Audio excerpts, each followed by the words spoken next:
लीला, आज फिर मजदूरी नहीं मिली। 4 जगह गया, सबने मना कर दिया। लगता है अब पेट भरना भी मुश्किल हो जाएगा। मैंने सुबह कहा था ठाकुर साहब के यहाँ चले जाते। सुना है उनके खेत में काम करने वालों की जरूरत है। गया था, वहां भी कह रहे थे, रामू तुम्हारे हाथ पैर में पहले जैसी ताकत नहीं रही। एक बूढ़े से क्या उम्मीद करें। बाबा, मैं काम कर लूंगा। स्कूल के बाद खेत में हाथ बटा लूंगा। इससे आपकी मदद भी हो जाएगी और मुझे स्कूल जाने का भी समय मिल जाया करेगा। नहीं बेटा, अभी पढ़ाई ही पूरी करो। खेत में काम करना आसान नहीं। खेत में काम करने के लिए अभी तुम बहुत छोटे हो। मन लगाकर पढ़ाई करो ताकि तुम्हें मेरी तरह खेतों में काम न करना पड़े। बात तो ठीक है, मगर पेट की आग पढ़ाई नहीं देखती। घर में अनाज के नाम पर कुछ नहीं बचा। आज तो जैसे तैसे गुजारा कर लिया, कल क्या होगा? घर का सारा अनाज खत्म हो चुका है। भगवान भरोसे हैं लीला। हर रोज मैं उम्मीद लेकर निकलता हूँ, पर खाली हाथ लौट कर आता हूँ। मैं और क्या करूँ? मुझे कोई काम भी तो नहीं देता। कल सुबह गांव के ठाकुर से काम मांगूंगा, कुछ तो मिलेगा ही।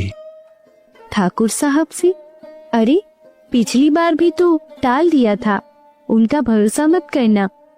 क्या करूं? दूसरा कोई चारा ही नहीं दिखता। बाबा, अगर पैसे होते तो हम भी अच्छे कपड़े पहनते, मिठाई खाते ना। पैसे होते तो तुझे शहर में पढ़ने भेजता, तेरा सपना पूरा करता। लेकिन सपने देखने से पेट नहीं भरता जी। जानता हूँ, पर बच्चे की आंखों में चमक देखता हूँ तो दिल तड़प उठता है। भगवान चाहेगा तो हमारे भी अच्छे दिन जरूर आएंगे। सोचता हूँ कल जंगल से लकड़ियां काट लाऊं, बेच दूंगा तो कुछ पैसे आ जाएंगे। लेकिन जंगल जाना खतरनाक है। सुना है वहाँ जंगली जानवर घूमते हैं। जो करना पड़े वो तो करना ही होगा। हाथ पर हाथ रखकर बैठने से कुछ नहीं होगा। देख लीला जी, कहीं कोई मुसीबत ना आ जाए। मुसीबत से क्या डरना लीला, इससे बड़ी मुसीबत तो हमारे खाली बर्तन हैं। बस जी, कल जल्दी जाना, शायद कोई रास्ता निकल ही आएगा। कल आखिरी कोशिश करूंगा लीला। अगर कहीं से काम ना मिला तो जंगल से लकड़ियां ही काट लाऊंगा।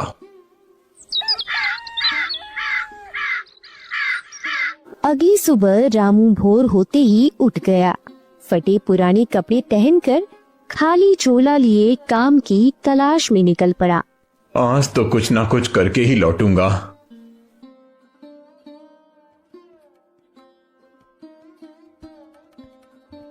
ठाकुर साहब, कुछ काम हो तो बता दीजिए। घर में भूख से हाल बुरा है। रामू, अब तुमसे काम होगा। जवान लड़के चाहिए, बूढ़े से क्या होगा? साहब, कोशिश करूंगा। जितना कहोगे उतना करूंगा। बस कुछ काम दे दो। अच्छा, मेरे बाग में घास उखाड़नी है। सुबह से शाम तक काम करना होगा। रोज के 5 रुपए दूंगा। 5 रुपए? ठीक है साहब, कब से आऊं? आज से ही लग जाओ। रामू खुशी खुशी बाग में काम पर लग गया। शाम तक मेहनत की, हाथों में छाले पड़ गए, पर उसने हार नहीं मानी। वह खुशी खुशी अपने घर वापस आता है।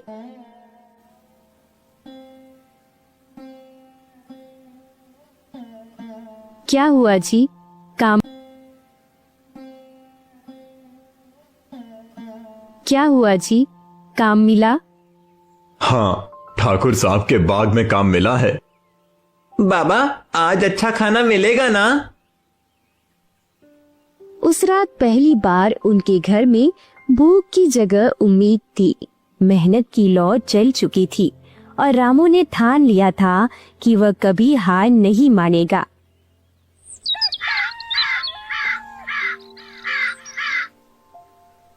अगली सुबह रामू उत्साह से भरा ठाकुर के बाग में पहुंचता है, आंखों में उम्मीद की चमक। जैसे ही वह बाग के अंदर जाता है, देखता है कि वहाँ पहले से ही एक आदमी काम कर रहा है।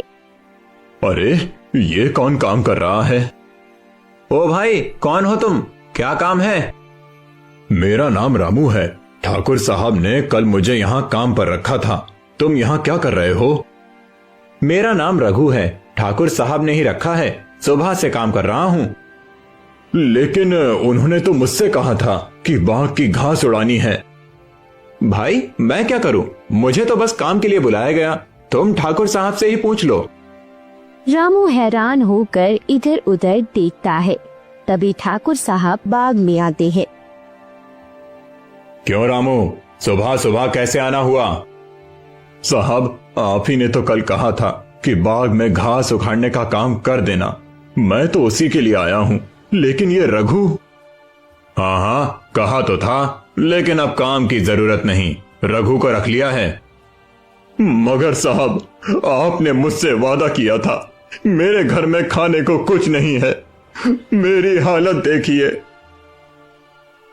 अरे ज्यादा भावुक मत हो। रघु की पत्नी मेरी घरवाली की जान पहचान की है, इसीलिए इसे काम पर रख लिया। तुमसे ज्यादा भरोसेमंद है। लेकिन साहब, मैंने भी मेहनत की थी। कल पूरा दिन खून पसीना बहाया। अब आप मुझे इस तरह कैसे मना कर सकते हैं? अरे भाई, जरूरत होगी तो बुला लेंगे। अभी तो कोई काम नहीं है। पर साहब, मेरे घर में 2 वक्त की रोटी भी नहीं है। बच्चे भूख से तड़प रहे हैं। मेरे लिए सबकी भूख मिटाना जरूरी नहीं है, समझे? चलो अब यहां से। बेकार की बहस मत करो। साहब, सिर्फ एक पेट की खातिर आया हूं। किसी का हक नहीं मार रहा। आपने वादा किया था। मैंने कहा ना, अब जरूरत नहीं है। रघु को काम पर रख लिया है, बात खत्म। रामू भाई, माफ करना। मैंने जब काम मांगा तो साहब ने हाँ कर दी। मैं मजबूर हूं। मजबूर तो मैं भी हूं रघु, मगर अब क्या करूं? ठाकुर साहब, एक मौका दे दीजिए। सुबह सुबह दिमाग मत खराब करो। कहा ना, जरूरत पड़ी तो फिर बुला लेंगे। अब चलते बनो। साहब, कम से कम कल की मजदूरी तो दे दीजिए। अरे कौन सी मजदूरी? एक दिन के काम से कोई अमीर नहीं बन जाता। जाओ यहां से। पर साहब। देखो रामू, ज्यादा बातें मत बनाओ। मेरे पास वक्त नहीं है। जरूरत होगी तो खुद बुला लूंगा। पर साहब, मेरे बच्चे भूखे हैं। तो क्या करूं? मेरा घर नहीं चला रहे तुम। अब चलो, भागो यहां से। रामू का गला सूख गया। आंखों में आंसू आ गए।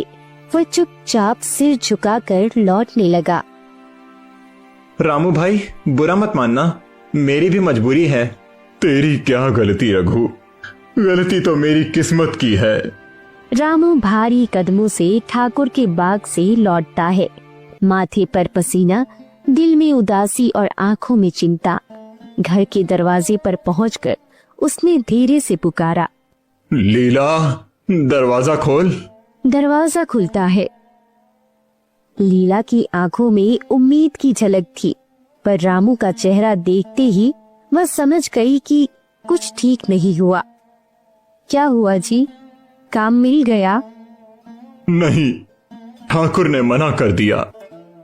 मना कर दिया? पर क्यों? कल ही तो कहा था कि काम मिलेगा। बता रहा हूँ, सब बता रहा हूँ। तो जल्दी बताइए ना, यूं चुप क्यों खड़े हैं? बोलिए जल्दी।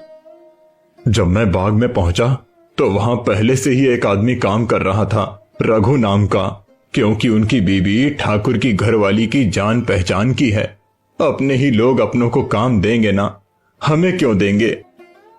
ठाकुर को फिर से बोलकर देखते हैं, शायद। अरे उसने साफ मना कर दिया।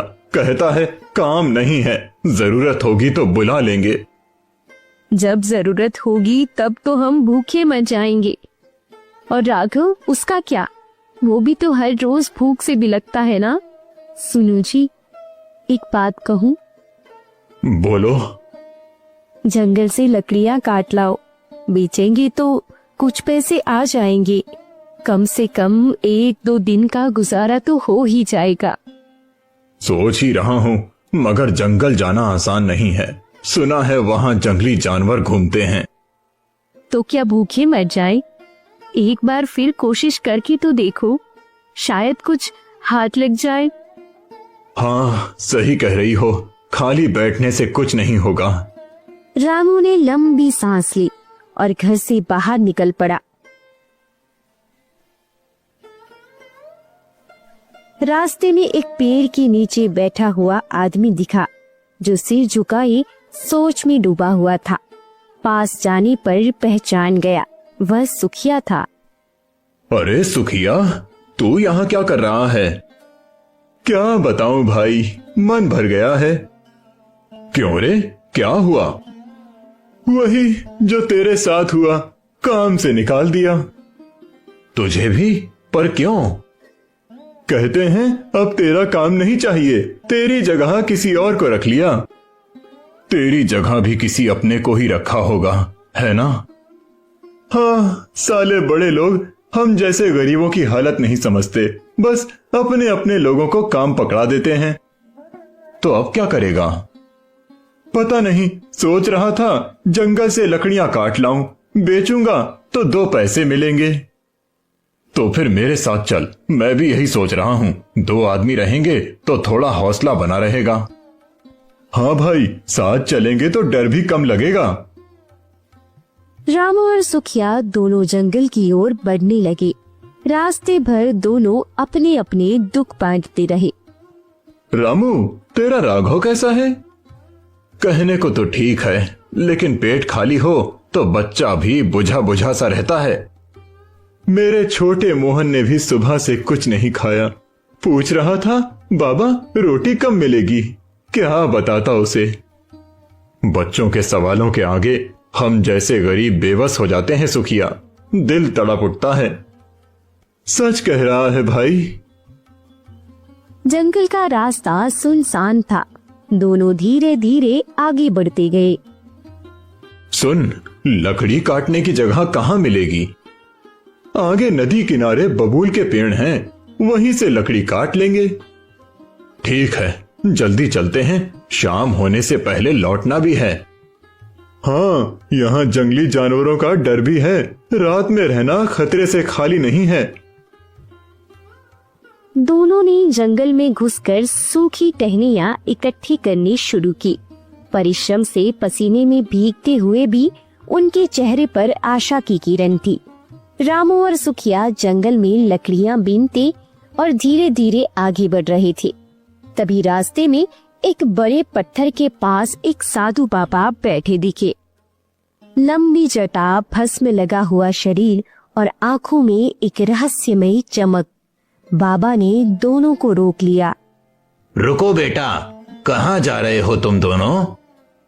बाबा, हम जंगल में लकड़ियां काटने आए हैं। घर में खाना खाने तक को नहीं है, काम भी छिन गया। अब जंगल से लकड़ियां लेकर बेचेंगे तो शायद पेट भर सकें। चेहरे से तो दिखता है कि बहुत दुखी हो, मगर बेटा इस जंगल में ऐसे भटकना ठीक नहीं। यहाँ कई रहस्य छिपे हैं। क्या करें बाबा, कोई और चारा नहीं। पेट की आग से बड़ा डर कौन सा है? ठीक कहते हो बाबा, गांव में अब कोई काम नहीं। ठाकुर ने भी काम से निकाल दिया। बच्चे भूख से रोते हैं तो दिल छलनी हो जाता है। मगर बेटा, भूख से लड़ने के लिए लकड़ियां ही क्यों? कभी सुना है इस जंगल के रहस्य के बारे में? रहस्य? कैसा रहस्य बाबा? क्या कह रहे हैं आप? यहाँ बस डर और भूख के सिवा कुछ नहीं है। नहीं बेटा, इस जंगल में एक खजाना है। खजाना? बाबा, कैसा खजाना? कहाँ है वो? सब्र करो, बताता हूँ, मगर ध्यान रखना, लालच मत करना। लालच में पड़े तो सब नष्ट हो जाएगा। हमें बस इतना चाहिए कि परिवार का पेट भर सके। हाँ बाबा, हमें कुछ ज्यादा नहीं चाहिए, बस 2 वक्त की रोटी मिल जाए। सुनो ध्यान से, अगर इस जंगल के सीधे रास्ते पर 2 मील तक बिना डरे जाओगे तो एक बड़ा पीपल का पेड़ मिलेगा। फिर उस पेड़ के नीचे से थोड़ा हटकर खुदाई करना, वहां तुम्हें एक लोहे का बक्सा मिलेगा। और उस बक्से में?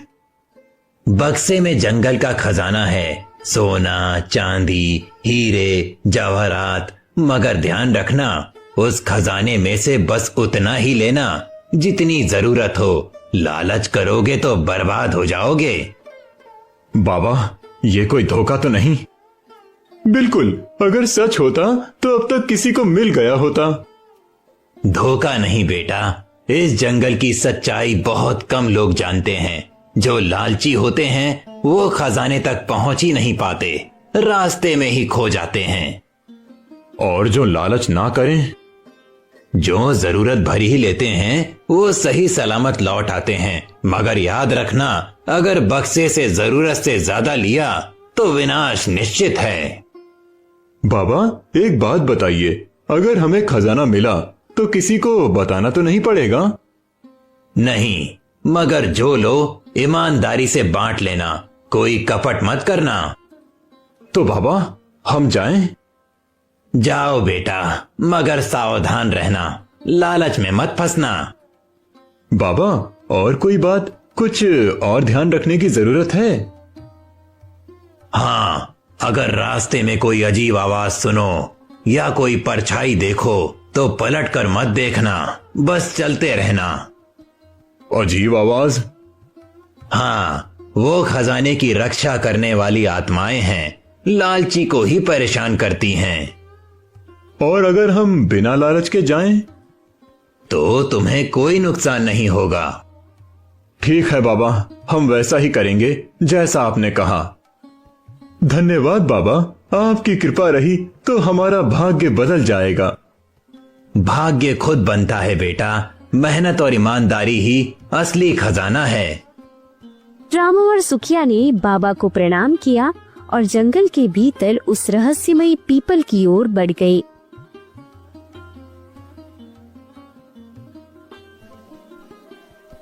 रामू और सुखिया जंगल के भीतर बढ़ रहे थे। दोनों के चेहरे पर उत्सुकता और हल्का डर साफ झलक रहा था। रास्ता घना और अंधकारमय था। पत्तों की सरसराहट और दूर से आती रहस्यमयी आवाजें माहौल को और भी डरावना बना रही थी। रामू, सच बताओ, तुम्हें डर तो नहीं लग रहा? थोड़ा तो लग रहा है, मगर भूखे पेट का डर इससे बड़ा है। अगर बाबा की बात सच निकली तो हमारी किस्मत बदल जाएगी। मुझे तो लगता है कहीं ये कोई चाल तो नहीं, जंगल में भला खजाना क्यों दबा होगा? तुमने बाबा को देखा नहीं? वो कोई साधारण आदमी नहीं लगते थे। और फिर हमें क्या करना है, काम तो पहले ही चला गया है। बात तो सही कह रहे हो, लेकिन बाबा ने कहा था कि लालच मत करना, कहीं हमसे कोई भूल ना हो जाए। हम कोई लालच थोड़ी करेंगे, जितनी जरूरत है उतना ही लेंगे। बच्चों की भूख मिट जाए इतना काफी है। लेकिन अगर कुछ उल्टा सीधा हो गया तो? तब भी क्या, भूख से मरने से तो अच्छा है कोशिश करना। दोनों धीरे धीरे चलते रहे। रास्ते में सूखे पत्तों की चरमराहट के अलावा कुछ सुनाई नहीं दे रहा था। अचानक सुखिया ठिठक गया। रामू, ये देखो, वो सामने क्या वही बड़ा पीपल का पेड़ है? हाँ, लगता तो वही है। बाबा ने कहा था कि 2 मील के बाद मिलेगा, और देखो कितना विशाल है। लेकिन ये पेड़ कुछ अजीब लग रहा है। अजीब तो लग रहा है, पर यही तो खोज रहे थे। चलो जल्दी से काम खत्म करते हैं। रामू ने अपनी कुल्हाड़ी जमीन पर मारी और सुखिया ने झुककर मिट्टी हटानी शुरू की। मिट्टी कुछ नरम थी, जिससे खुदाई आसान हो रही थी। कुछ ही देर में रामू का हाथ किसी ठोस चीज के टकराया। अरे सुखिया, कुछ है यहाँ? क्या क्या सच में? हाँ, लगता है लोहे का बक्सा है। बाबा की बात सच निकली। दोनों ने मिलकर बक्से को जमीन से बाहर निकाला। बक्सा भारी था और जंग लगा हुआ था। रामू ने कुल्हाड़ी से उसकी कीलें खोल दी। बक्सा खुलते ही उनकी आंखें फटी की फटी रह गई। हे भगवान, इतना सोना चांदी, ये सच में खजाना है। मैंने तो कभी सपने में भी इतना धन नहीं देखा। रामू, अब क्या करें, सब ले चले? नहीं, बाबा ने कहा था कि लालच मत करना, हमें सिर्फ अपना जरूरत भर लेना चाहिए। लेकिन इतना सारा सोना देखकर कौन मना कर सकता है? अगर सब ले जाएं तो जिंदगी बदल जाएगी। बिल्कुल, मगर सोचो, अगर कुछ ऊंच नीच हो गया, हम बच्चों के लिए धन ले जा रहे हैं, उनकी जान खतरे में नहीं डाल सकते। ठीक कहते हो, मगर कितना लें? आधा खजाना ले लेते हैं, बाकी यहीं छोड़ देते हैं। आधा? क्या सच में? कहीं हम कोई भूल तो नहीं कर रहे? बाबा ने साफ कहा था, जरूरत से ज्यादा लिया तो विनाश तय है, हमें उनकी बात माननी चाहिए।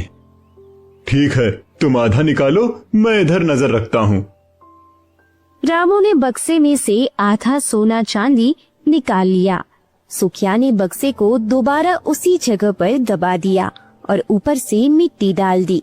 दोनों ने चारों ओर देखा, कहीं कोई देख तो नहीं रहा।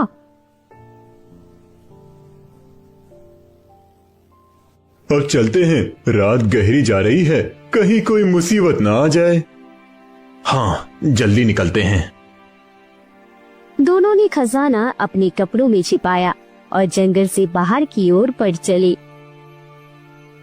रामू, अगर किसी को पता चला तो? किसी को कुछ नहीं बताना, ये हमारा राज है। अगर मुंह खुला तो खतरा मोल लेंगे। सही कहा, बाबा की बात याद रखना, लालच मत करना। हमारे दिन बदलने वाले हैं, मेहनत से जीना है और किसी को भनक नहीं लगने देनी। बिल्कुल रामू, अब से हर कदम फूंक फूंक कर रखना है। दोनों चुपचाप जंगल से बाहर निकल गए। रामू खजाना लेकर घर पहुंचता है। रात का समय था। रामू के हाथ में एक कपड़े में लिपटा खजाना था। सुनिए, इतनी देर कहाँ लगा दी? मैं तो चिंता में घुली जा रही थी। लीला, आज की रात हमारी किस्मत बदल गई। देखो, भगवान ने हमारी सुन ली। किस्मत? क्या बात कर रही हो? आखिर हुआ क्यों है? देखो, सोना चांदी से भरा खजाना, अब हमारी गरीबी खत्म। हे भगवान, ये कहाँ से लाए? कहीं चोरी चकारी का तो नहीं हो? नहीं लीला, जंगल में मिला है। एक साधु बाबा मिले थे, उन्होंने रास्ता बताया। सुखिया भी मेरे साथ था। आधा खजाना लाए हैं, आधा वहीं छोड़ दिया। लालच मत करना, ऐसा बाबा ने कहा था। क्या सच में? आधा क्यों छोड़ा? सब क्यों नहीं ले आए? अरे, बाबा ने चेतावनी दी थी, जो लालच करेगा उसके साथ बुरा होगा, इसीलिए आधा ही लाया हूँ। भगवान की कृपा है, अब हमारा भी अच्छा समय आएगा। अब सबसे पहले मैं एक पक्का मकान बनवाऊंगा। सुनिए जी, लेकिन किसी को बताना मत। गांव में लोग बहुत चलते हैं, नजर लग जाएगी। बिल्कुल, किसी को कुछ नहीं बताएंगे, चुपचाप अपनी जिंदगी बदलेंगे।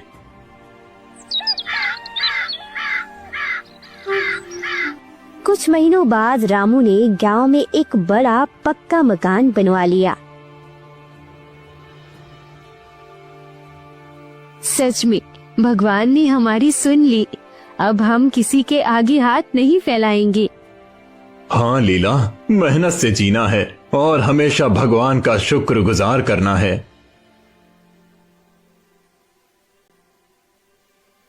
ठाकुर साहब अपनी हवेली के बरामदे में बैठे हुए, पास में उनका विश्वास पात्र मुंशी लालचंद था।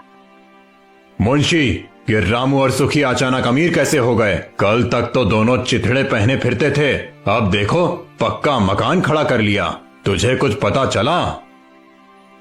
हुजूर, मैं भी यही सोच रहा हूँ, दोनों के पास इतनी दौलत आई कहाँ से? ना खेती बाड़ी है, ना कोई जमीन जायदाद, जरूर कोई राज है। कुछ तो गड़बड़ है, मैं ऐसे नहीं छोड़ने वाला। मेरी जमीन पर रहकर कोई मुझसे बड़ा बने, ये मुझसे बर्दाश्त नहीं।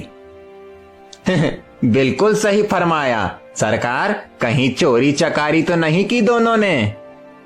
रामू में इतनी हिम्मत नहीं, कुछ और बात है, मुझे पता लगाना होगा। हुजूर, मैं तो कहता हूँ कि सुखिया पर नजर रखनी चाहिए। वो ज्यादा चतुर लगता है, कहीं से कोई खजाना खजूरी हाथ लगा होगा। सही कह रहा है। दोनों की दोस्ती भी अचानक गाढ़ी हो गई। कहीं जंगल में कुछ मिला होगा। बिल्कुल मुमकिन है सरकार। जब से दोनों जंगल से लौटे हैं तभी से इनके ठाठ बदल गए। कोई साधु सन्यासी से मुलाकात हुई होगी। अगर खजाना है तो वो मेरे हक का है, मैं ऐसे नहीं छोड़ूंगा। तो फिर हुक्म दीजिए सरकार, क्या करना है? सुन मुंशी, दोनों की हर हरकत पर नजर रख, खासकर रात में। ये राज हमें जल्दी ही पता करना है। जी हुजूर, मैं हर वक्त उनके पीछे रहूंगा। पर सरकार, अगर खजाना मिला तो वो मेरा होगा। इस गांव में मेरी मर्जी के बिना पत्ता नहीं हिलता। रामू और सुखिया मुझसे बच नहीं सकते। बहुत खूब सरकार, बस कुछ ही दिनों में राज खुल जाएगा। ठाकुर साहब अपनी योजना में रम गए। अब उनके मन में रामू और सुखिया से खजाना छीनने की तुर्त चाव चल रही थी। शाम का वक्त था, सूरज ढल चुका था। रामू के घर के सामने वाले पुराने बरगद के पेड़ पर बने चबूतरे पर रामू और सुखिया बैठे थे। पास ही झाड़ियों के पीछे मुंशी लालचंद चुपचाप उनकी बातें सुनने के लिए छिपा हुआ था। रामू, सच कहूं तो अगर साधु बाबा ना मिलते तो हम आज भी रोटी के लिए तरस रहे होते। बिल्कुल सही कह रहा है सुखिया। बाबा की बात मानकर ही तो हमारी किस्मत पलट गई। ना जाने कैसे कैसे दिन देखे हैं हमने। हाँ रे, वो दिन याद है जब बारिश में तेरी झोपड़ी टपकती थी और हम दोनों भीगते हुए रात गुजारते थे। कहाँ भूल सकता हूँ। और अब देख, पक्की छत के नीचे बैठा हूँ। बाबा की दी हुई सीख सच में हमारा भला कर गई। और सबसे बड़ी बात तो ये है कि हमने लालच नहीं किया। खजाने का आधा हिस्सा वहीं छोड़ दिया, वरना ना जाने क्या अनर्थ हो जाता। हाँ, बाबा ने साफ कहा था, लालच किया तो बुरा होगा। हमने अपना हिस्सा लिया, ईमानदारी से मेहनत कर रहे हैं। मैं तो रोज बाबा के लिए दुआ करता हूँ, भगवान उन्हें खुश रखे। मैं भी, अगर वो ना होते तो आज हम यूं बैठकर चैन की सांस नहीं ले रहे होते। पास ही झाड़ियों में छिपा मुंशी लालचंद ये सब बातें गौर से सुन रहा था। जैसे ही इसे पूरा भेद पता चला, वह चुपके से ठाकुर साहब के पास जाने के लिए वहां से खिसक गया। ठाकुर साहब का भेद पता चला, वह चुपके से ठाकुर साहब के पास जाने के लिए वहां से खिसक गया। ठाकुर साहब अपनी हवेली के आंगन में बैठे थे। मुंशी लालचंद हाफता हुआ अंदर आया। क्या हुआ मुंशी, कुछ पता चला? हुजूर, राज खुल गया। मैंने सब कुछ अपने कानों से सुना है। जल्दी बता, आखिर क्या मालूम हुआ? हुजूर, वो दोनों जंगल गए थे। वहां किसी साधु बाबा से मिले जिसने उन्हें खजाने का रास्ता बताया।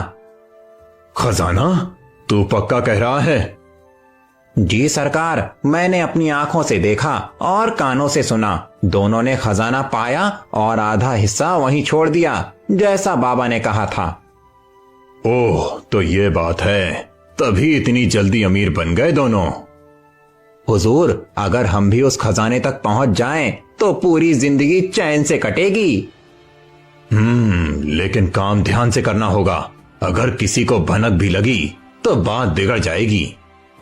बिल्कुल सही कहा सरकार, क्या हुक्म है? पहले तो ये पता करना होगा कि वो खजाना कहाँ छुपा है। कहीं ऐसा ना हो कि वो किसी और से भी ये बात कह दें। हुजूर, मैं एक काम करता हूँ, सुखिया को अकेले में पकड़कर उसकी जुबान खुलवाता हूँ। वो सीधा साधा आदमी है, आसानी से फंस जाएगा। नहीं, सीधे सीधे कुछ नहीं करना, होशियारी से काम ले। तो क्या करें हुजूर? कल रात उनके घर के आसपास निगरानी रख, देख कि वो फिर जंगल जाते हैं या नहीं। और हाँ, अगर मौका मिले तो दोनों में फूट डालने की कोशिश कर। समझ गया सरकार, अगर खजाना बचा है तो अब वो हमारे हाथ से नहीं छूटेगा। रामू और मुखिया ने ज्यादा उड़ने की कोशिश की तो पर कतर दूंगा। इस गांव में मुझसे ऊपर कोई नहीं हो सकता।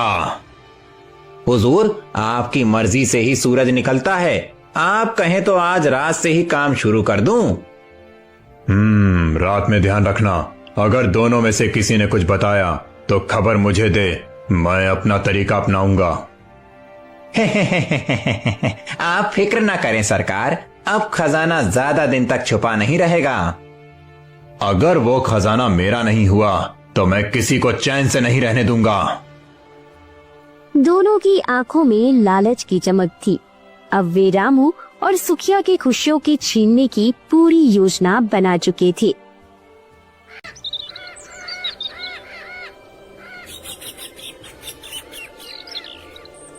अगले दिन की सुबह थी।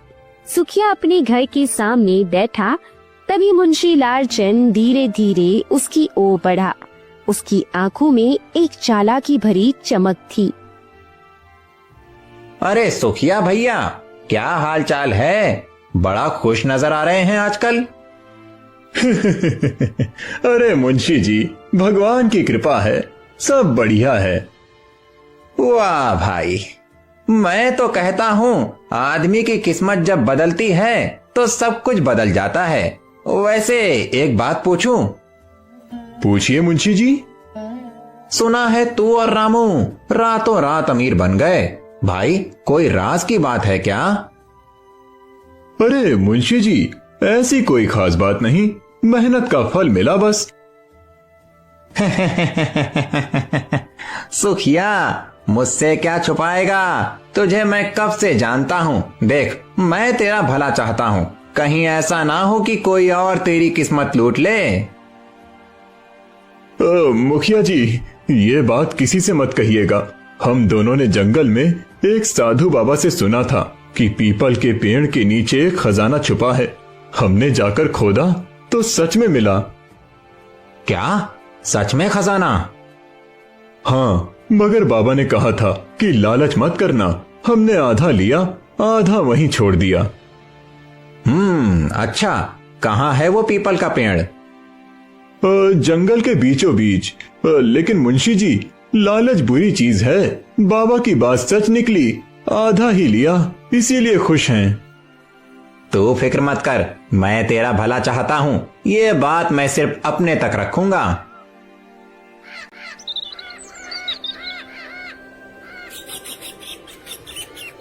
हुजूर, हुजूर, राज खुल गया। जल्दी बता।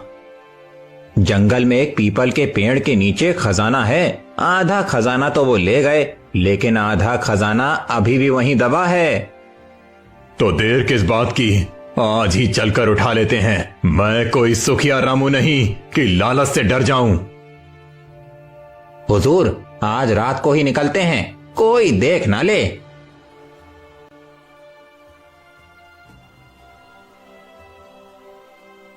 रात का समय था। चांदनी में हल्का उजाला फैला था। ठाकुर और मुंशी कुदाल और फावड़ा लेकर जंगल में पहुंचे। पीपल का पेड़ उनके सामने खड़ा था। यही है वो जगह? हाँ हुजूर, यही बताया था। दोनों ने मिलकर खुदाई शुरू की। थोड़ी देर में लकड़ी का एक पुराना बक्सा बाहर निकला। उसकी आंखें लालच से चमक उठी। देख मुंशी, हमारा वक्त आ गया। अब पूरी तहसील पर मैं राज करूंगा। हुजूर, अब तो सोने की लंका बन जाएगी आपकी हवेली। ठाकुर ने बक्से को खोलते ही सोने चांदी के आभूषण और सिक्कों से भरा देखा। दोनों की आंखें चौंधिया गई।